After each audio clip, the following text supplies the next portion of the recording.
भगवान शिव के सुनर्तक नटावतार का वर्णन। नंदीश्वर बोले, हे सर्वज्ञ सनत कुमार, आप सर्वव्यापी परमात्मा शिव जी के नर्तक नट नामक अवतार का श्रवण कीजिए। जब हिमालय सुता कालिका पार्वती शिव को प्राप्त करने के लिए वन में जाकर अत्यंत निर्मल तप करने लगी, तब हे मुने, उनके कठिन तपस्या से शिव जी प्रसन्न हो गए और उनके भाव की परीक्षा लेने के लिए तथा उन्हें वर देने के लिए प्रसन्नता पूर्वक वहां गए। हे मुने, अत्यंत प्रसन्न चित्त वाले शिव ने उन्हें अपना रूप दिखाया और उन शिवा से वर मांगो इस प्रकार कहा। शिव जी के उस वचन को सुनकर तथा उनके उत्तम रूप को देखकर पार्वती बहुत प्रसन्न हुई और उन्हें भली भांति प्रणाम कर वे कहने लगी। पार्वती बोली, हे देवेश, हे ईशान, यदि आप मुझ पर प्रसन्न हैं और यदि मुझे वर देना चाहते हैं तो मेरे पति बने और मेरे ऊपर कृपा करें। हे नाथ, मैं आपकी समुचित आज्ञा से पिता के घर जा रही हूँ। हे प्रभु, आपको भी मेरे पिता के पास जाना चाहिए। आप भिक्षुक बनकर अपना उत्तम यश प्रकट करते हुए मुझे मांगें और प्रेम पूर्वक मेरे पिता का गृहस्थाश्रम पूरी तरह से सफल करें। उसके अनंतर हे प्रभु, हे महेशान, आप शास्त्रोक्त विधि से देवगणों का कार्य सिद्ध करने के लिए मेरा पाणी ग्रहण करें। हे विभो, आप मेरे इस मनोरथ को पूर्ण कीजिए। आप सर्वथा निर्विकार हैं तथा भक्त वत्सल नाम वाले हैं और मैं सर्वदा आपकी भक्त हूँ। नंदीश्वर बोले, पार्वती के इस प्रकार कहने पर भक्त वत्सल भगवान शिव ऐसा ही हो, यह वचन कहकर अंतर्धान होकर अपने स्थान कैलाश को चले गए। इसके बाद पार्वती भी प्रसन्न होकर अपनी दोनों सखियों के साथ अपने रूप को सार्थक करके पिता के घर चली गईं। पार्वती के आगमन का समाचार सुनकर हिमालय भी मेना तथा परिवार को साथ लेकर अपनी पुत्री को देखने के लिए प्रसन्नता पूर्वक गए। परम आनंदित वे दोनों पार्वती को प्रसन्न मुख देखकर उन्हें घर लिवा लाए और प्रीति के साथ महोत्सव मनाया। मेना तथा हिमालय ने ब्राह्मणादिकों को धन दिया और आदर के साथ वेद ध्वनि पूर्वक मंगलाचार करवाया। उसके बाद मेना अपनी कन्या के साथ आंगन में प्रसन्नता पूर्वक बैठ गईं और वे हिमालय गंगा स्नान करने चले गए। इसी बीच सुंदर लीलाओं वाले भक्त वत्सल शिव नाचने वाले नट का रूप धारण कर मेना के पास पहुंचे। रक्त वस्त्रधारी तथा नृत्य गान विशारद नट रूपधारी वे शिव अपने बाएं हाथ में श्रृंग, दाहिने हाथ में डमरू और पीठ पर कंथा धारण किए मेना के आंगन में प्रसन्नता पूर्वक अनेक प्रकार के नृत्य तथा अत्यंत मनोहर गान करने लगे। उन्होंने बड़ी मनोहर ध्वनि के साथ डमरू तथा श्रृंग बजाया और प्रीतिपूर्वक विविध प्रकार की मनोहर लीला प्रारंभ की।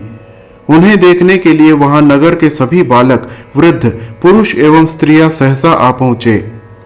हे मुने, उत्तम गीत को सुनकर तथा उस मनोहर नृत्य को देखकर सभी लोग उस समय सहसा मोहित हो गए और मेना भी मोहित हो उठी।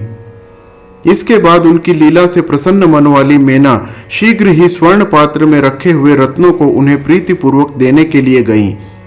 उन्होंने उन रत्नों को ग्रहण नहीं किया और उन पार्वती को ही भिक्षा के रूप में मांगा।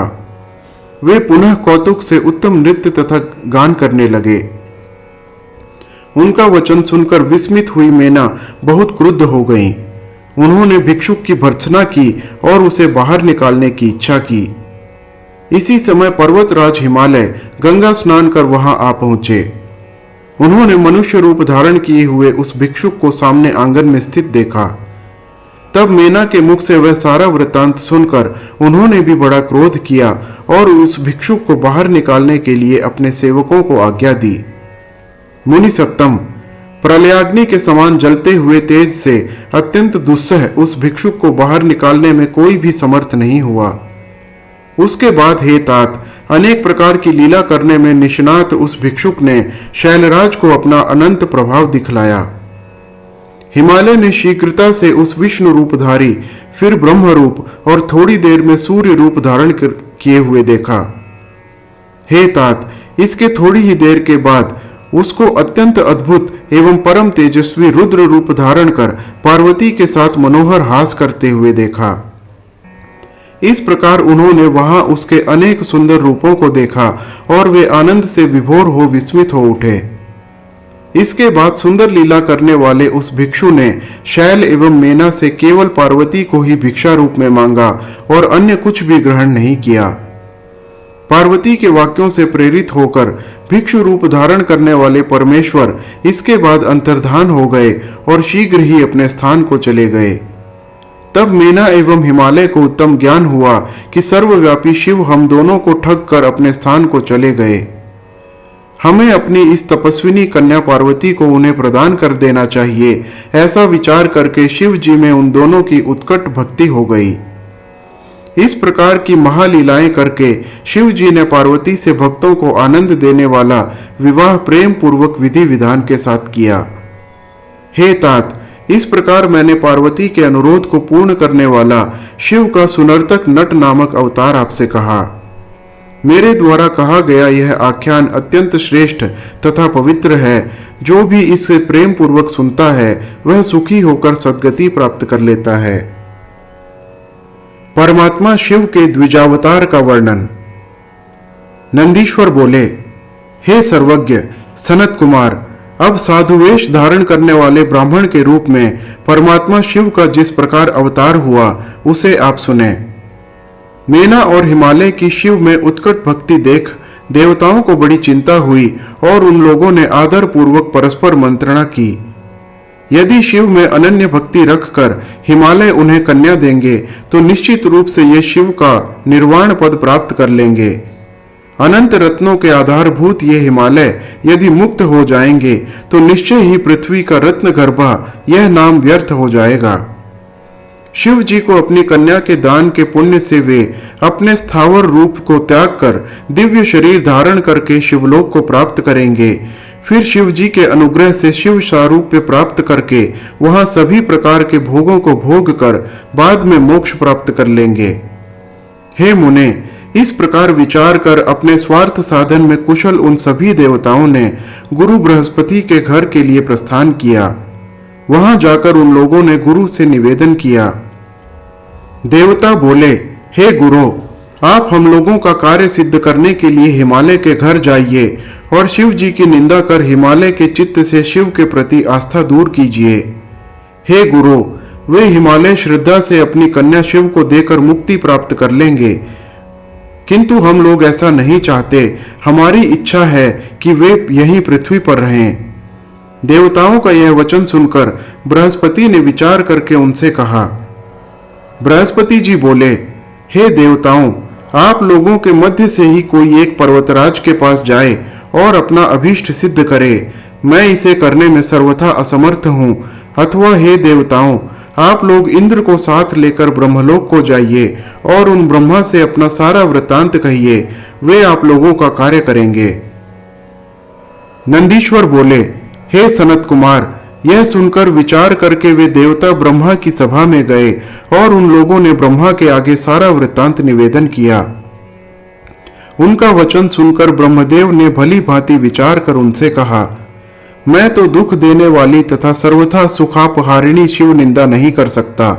अतः हे देवताओं, आप लोग कैलाश को जाइए, शिव को संतुष्ट कीजिए और उन्हीं प्रभु को हिमालय के घर भेजिए। वे शिव ही पर्वतराज हिमालय के पास जाएं और अपनी निंदा करें, क्योंकि दूसरे की निंदा विनाश के लिए और अपनी निंदा यश के लिए मानी गई है। नंदीश्वर बोले, उसके बाद वे सभी देवगण कैलाश पर्वत पर गए और शिव जी को भक्ति पूर्वक प्रणाम कर उन लोगों ने सारा वृत्तांत निवेदन किया। देवताओं का वचन सुनकर शिव जी ने हंसकर उसे स्वीकार कर लिया तथा उन देवताओं को आश्वस्त कर विदा किया। उसके बाद भक्त वत्सल मायापति तथा अविकारी महेश्वर भगवान शंभु ने हिमालय के समीप जाने का विचार किया।